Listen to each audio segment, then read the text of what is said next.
공동체의 회복을 위하여, 그런 제목입니다. 자, 우리 공동체가 회복되려면 어떻게 해야 되나 하는 얘기입니다. 미국의 16대 대통령이었던 아브라함 링컨을 생각하면 링컨은 참 큰 그릇, 위대한 분이었다, 그런 생각을 합니다. 대통령 선거 때의 일이라고 합니다. 스탠턴이라고 하는 후보가 악의적으로 링컨 대통령 후보를 비판합니다. 이렇게 비판했다고 합니다. 링컨의 이름을 부르지도 않고 빼빼 마른 무식한 놈이 어떻게 대통령이 될 수 있습니까? 더 나아가서 여러분, 원숭이를 대통령을 뽑으면 되겠습니까? 학력도 집안 배경도 형편없다고, 그래서 링컨이 당선되면 안 된다, 이런 얘기, 너무 비열한 공격을 한 것입니다.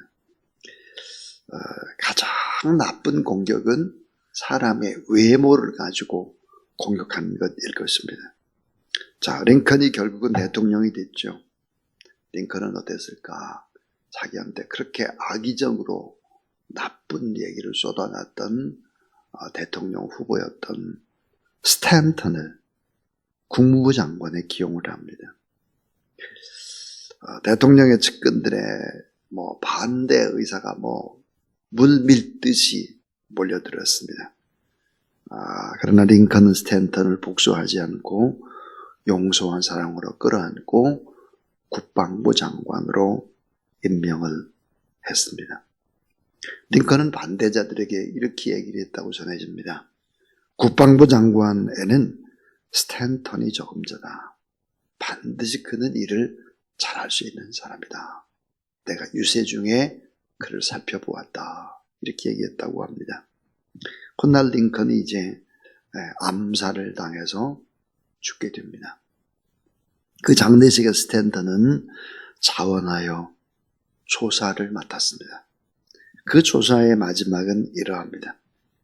이제 위대한 링컨은 역사의 인물이 되었습니다. 링컨의 사랑과 용서의 힘은 창조의 힘이 되고 남을 변화시키는 큰 힘이 되어 위대한 미국은 세워지게 될 것입니다. 이렇게 장례식 때 조사를 했다 그럽니다. 가장 애통해하면서 울었던 사람도 스탠턴이다 그랬습니다. 한번 생각해 보세요. 남과 북의 미국의 전쟁이 계속됐고 그 위험한 시기에 대통령이 돼서 결국은 총에 맞아 암살을 당했습니다. 분열이 계속되던 역사를 하나로 만드는 힘, 그것은 하나님의 사람 링컨의 목이었습니다. 참 오늘 시간을 뛰어넘어서 대한민국의 사정을 보면 참 어떻게 아름다운 공동체를 이룰 수 있을까? 여와 야가, 또 남과 북이, 중국과 미국의 또 틈 사기 속에서, 또 일본의 틈 그 사위 속에서 어떻게 우리는 이 나라의 민족을 지켜낼 것인가, 참 많이 고민을 하게 되는 그런 시점입니다. 오늘 성경 말씀 속에서 다윗은 압살롬과의 전쟁에서 승리하고 예루살렘으로 환궁을 했습니다. 문제는 끝나지 않았죠. 엄청난 혼란과 내전이 여기저기에서 일어나고 있었습니다. 자, 이스라엘을 내전으로 이끌어가는 사람, 오늘 본문의 14절에 세바가 나옵니다. 세바. 여기에 저기에 다니면서 분열을 시키는 것입니다. 이 반란자 세바는 이스라엘 땅의 북동쪽 맨 끝에 위치한 아벨과 벤마아가성에 이르러서 거기서 계속해서 다윗을 공격을 하는 것이죠. 자, 유다 지파와 이스라엘 지파 사이에 그 간격을 벌려놓고 있는 것이죠. 세바는 누굴까? 베냐민 지파입니다. 그러니까 사울을 잘 아는 베냐민 지파죠. 자, 그래서 이 요압 장군은 어떻게 했는가? 세바와 그 군대를 죽이기 위해서 아벨성 외 벽에다가 토성을 쌓습니다. 성을 쌓고 아예 그 성벽을 헐어버리기 위해서, 그리고 많은 사람들을 그냥 죽여버리겠다. 그래서 온 힘을 다하는 상황이 오늘 본문의 배경입니다. 그러니까 계속되는 거예요. 계속해서 아들과 압살롬과의 전쟁을 하지를 않나, 전쟁이 끝나서 돌아오니까 또 내전이 일어나지를 않나, 계속되는 이 혼란의 시기에 공동체의 회복을 위해서, 이 공동체의 하나됨을 위해서 다윗은 어떤 일을 했을까 하는 내용입니다. 그런데 오늘 이 본문 속에서 이 본문을 잘 해석하려면 다음과 같은 전제가 필요하다고 생각을 합니다. 그게 뭘까? 첫 번째는 이것입니다. 하나됨을 방해하는 요소가 뭐겠나 하는 거예요. 자, 하나됨을 방해하는 요소가 무엇일까? 왜 그렇게 싸울까?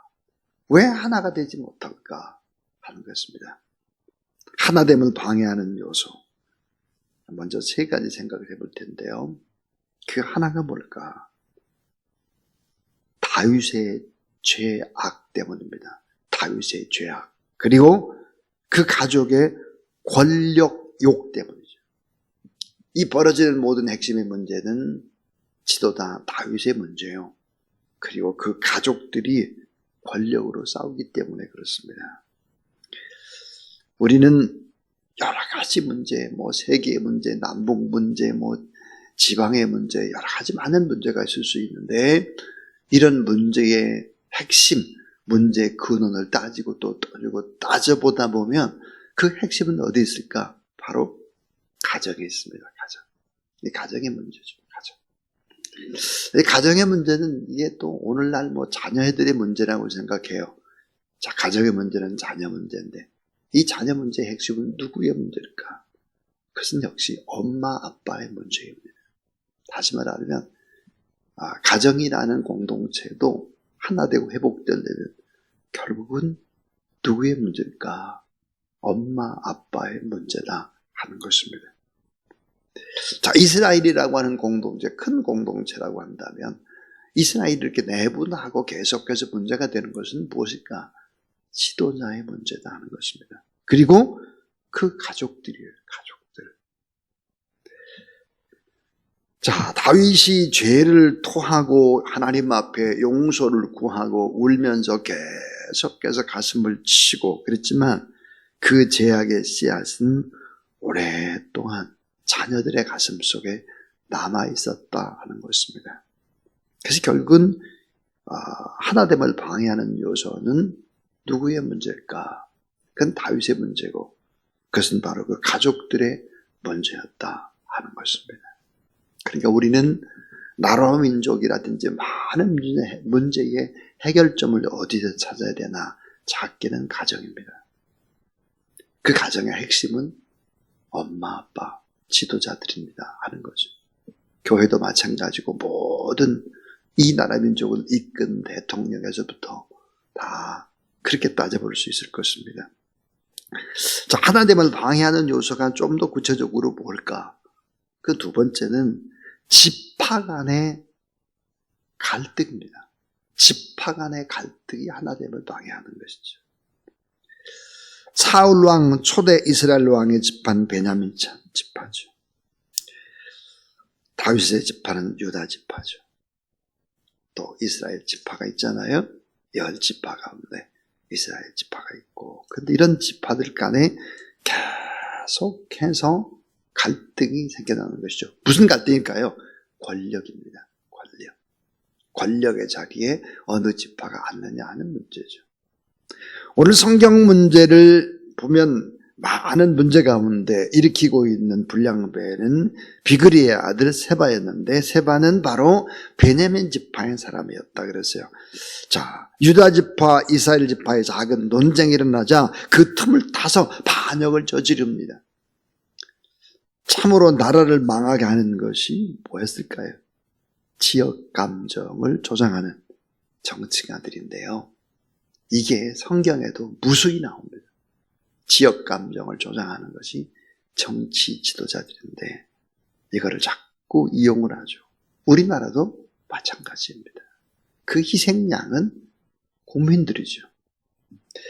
자, 또 하나, 하나됨을 방해하는 요소가 뭘까? 그것은 바로 세 번째는 다윗의 측근들입니다. 다윗의 측근들. 다윗 왕을 둘러싸고 있는 그 측근들이 항상 문제를 일으킵니다. 여러분, 그 대표적인 인물은 누구일까요? 오늘 성경 본문에 나오는 바로 요압입니다. 이 다윗 왕은 압살롬의 반역이 진압됐을 때, 자, 아브넬을 불의하게 죽인 요압 장군을 경질하죠. 그리고 압살롬의 군대 장관이었던 아마사를 요압 장군을 경질하고 난 다음에 아마사를 바로 군대 장관에 앉힙니다. 그런데 이 군대 장관 아마사가 어떻게 했을까? 요압 장군에 의해서 피살됩니다. 죽여요. 요압이라고 하는 사람이 참 무서운 사람입니다. 요압은 다윗에게는 아픈 손가락과 같죠. 이 다윗은 임종시에 죽음 직전에 유언을 남깁니다. 이 솔로몬에게 어떤 유언을 남기느냐? 열왕기상 2장 5절부터 6절입니다. 이런 얘기를 합니다.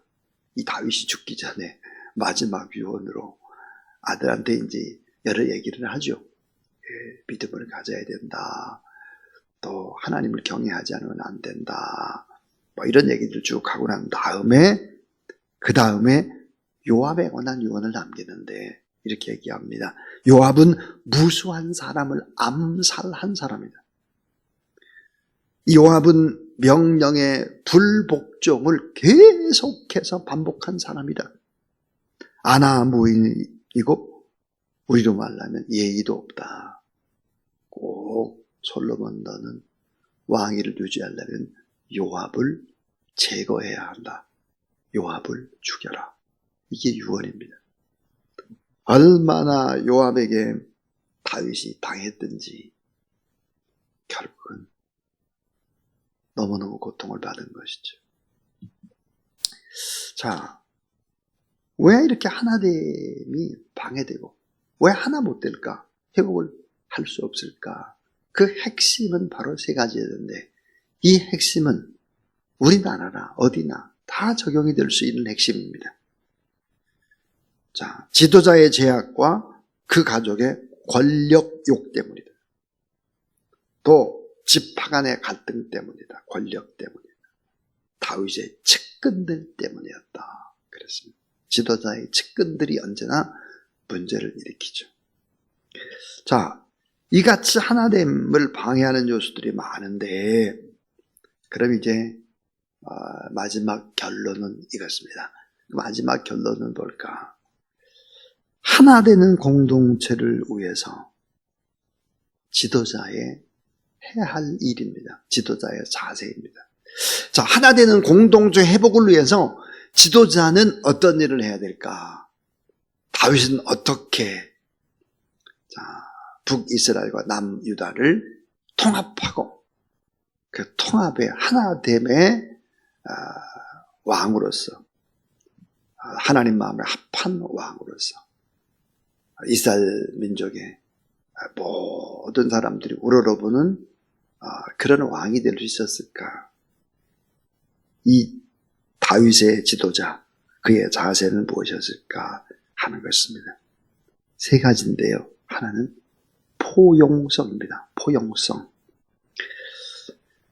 끌어안는 것이죠. 오늘 이 사회가 급격히 경직되어가는 이유는 뭘까? 포용성이 너무 약하다는 것입니다. 끌어안아야 되겠네, 이렇게? 끌어안지를 못하는 거죠. 자, 자신과 의견이 조금만 다르다 싶으면 적대시하는 것입니다. 다윗은 어떤 사람이었을까요? 다윗은 당대의 그 악한 군대 장관을 요압을 포용합니다. 끌어안습니다. 속을 엄청 썩혀도 자기 당대에는 그냥 아픈 손가락으로 그냥 함께 가는 거죠.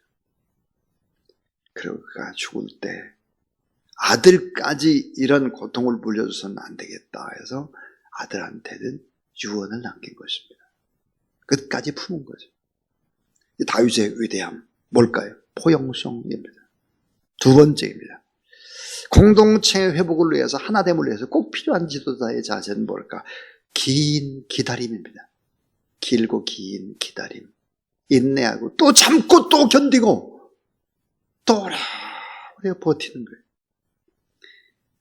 이 다윗은 사울 왕도 2번이나 죽일 수 있었습니다. 2번이나. 근데 끝까지 죽이질 않죠. 10년 이상 다윗을 죽이려고 했던 사울을 그냥 품습니다. 서두르지 않고 하나님의 때를 기도하면서 기다렸다. 여러분, 어려운 일이 있을 때 서두르지 말고 너무 감정을 드러내지 말고 하나님의 때를 기도하면서 기다리는 그런 여러분 되길 주의 이름으로 축원합니다. 긴 기다림이 필요합니다. 우리에게는. 세 번째는 균형 있는 안배의 지혜입니다.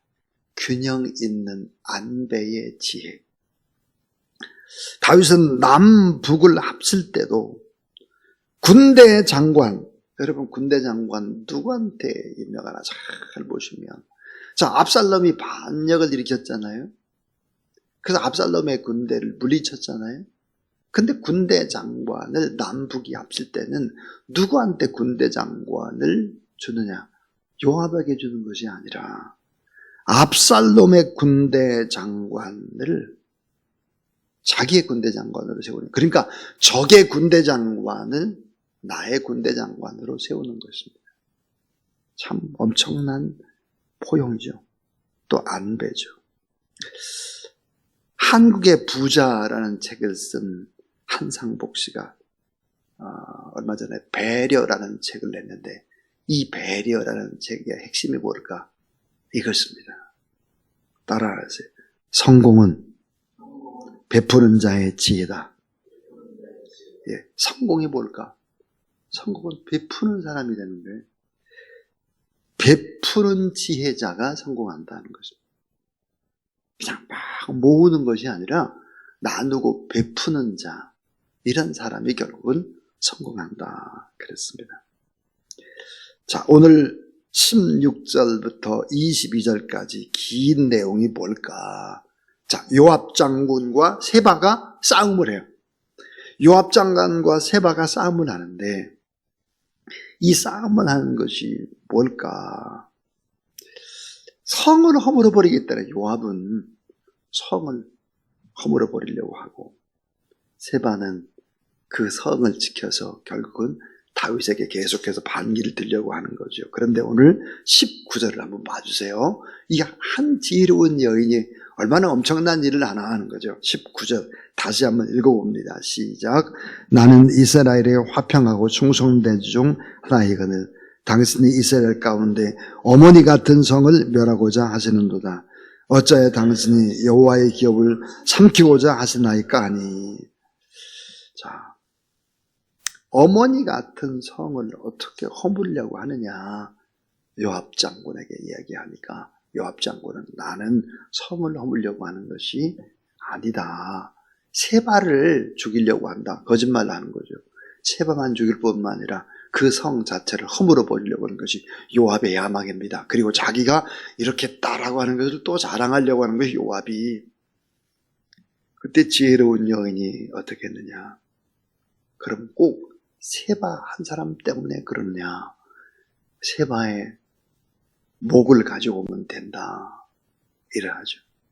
그래서 이 여인이 바로 이제 그 성에 들어가서 사람들을 보고, 그리고 세바의 머리를 내놓았다. 그래서 결국은 그 성 전체가 몰살할 것을 이 여인이 이제 구했다. 근데 이 여인의 이름은 나오지를 않습니다. 이 지혜로운 여인은 나오지를 않죠. 결국은 지혜로운 여인 덕에 다윗이 피 흘리지 않고 또 반란을 진압하게 되는 것입니다. 참 지혜로운 사람이 곳곳에 숨어 있는 거죠. 우리를 돕는 사람들이 곳곳에 숨어 있습니다. 마태복음 10장에 보면 예수님이 12제자를 전도하라고 보냅니다. 각 성에 두루다니면서 전도를 해라. 그런데 그 성에 가면 예비한 사람이 있을 것이다. 전도를 위해서 예비한 사람, 너희를 맞아줄 예비한, 이미 준비하고 있는 사람이 있다. 그를 찾아가서 만나면 된다. 그래서 돈을 가지고 가지 말고 또 많은 물품을 가지고 가지 말고 그냥 가면 된다. 그렇게 이제 말씀을 합니다. 사도 바울도 똑같은 방법을 쓰죠. 하나님은 어떤 분일까요? 예배해 놓으셨습니다. 좋은 것들을 우리를 위해서, 다윗을 위해서 이 지혜로운 여인은 예배한 것처럼 말이에요. 이 다윗은 하나됨의 회복을 위해서 너무나 많은 노력을 한 사람입니다. 포용했죠. 포용. 끌어안았습니다. 적의 군대 장관도 나의 군대 장관으로 포용했습니다. 이 포용성이 참 중요하죠. 또 하나 긴 기다림입니다. 오래오래 참고 또 기다리는 것이죠. 균형에는 안배의 지혜, 균형 있게 차별을 두지 않고 안배를 했다. 그게 결국은 통일 왕국을 이룰 수가 있었다. 여러분, 예수 그리스도의 십자가는 무엇입니까? 피 흘림이 없는 하나됨이죠. 남북의 통일, 전 남북의 통일이 피 흘림이 없이 예수 그리스도의 피 흘림이면 족하다.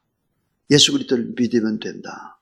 북한의 복음의 씨앗들이 지하에서 자라나고 있는 것이죠.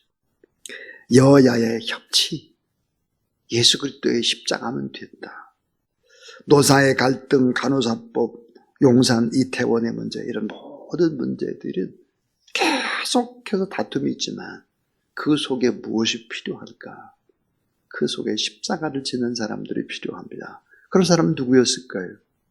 바로 오늘 본문에 나와 있는 다윗을 위해서 지혜를 발휘했던 믿음의 사람처럼 이 시대는 정말 믿음의 사람들이 십자가를 져야 할 때다, 그런 생각을 합니다. 오늘 우리가 가정에서나 직장에서나 어디에서나 주님의 십자가를 생각하는 지혜로운 회복을 위해서, 하나됨을 위해서 힘쓰는 지도자 여러분 되시기를 주의 이름으로 축원합니다. 401장입니다. 401장.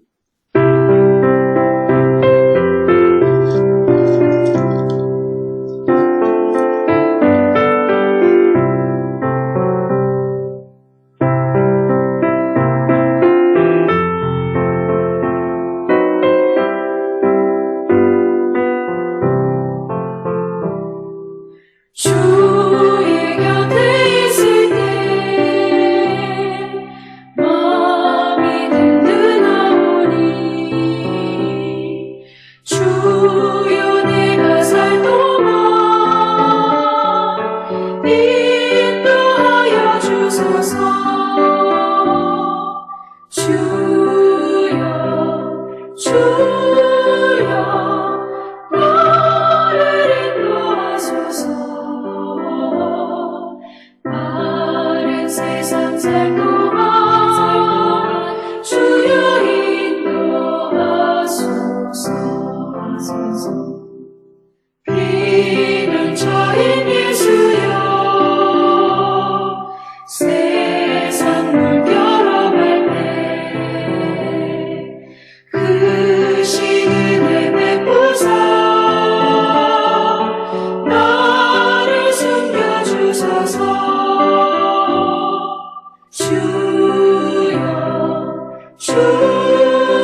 세상 꿈과 지나도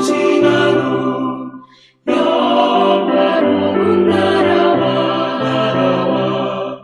눈물 없는 곳으로 들어가게 하소서.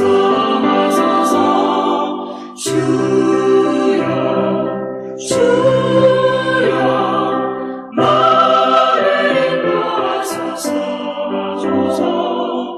빠른 세상 살 동안 주여 인도하소서.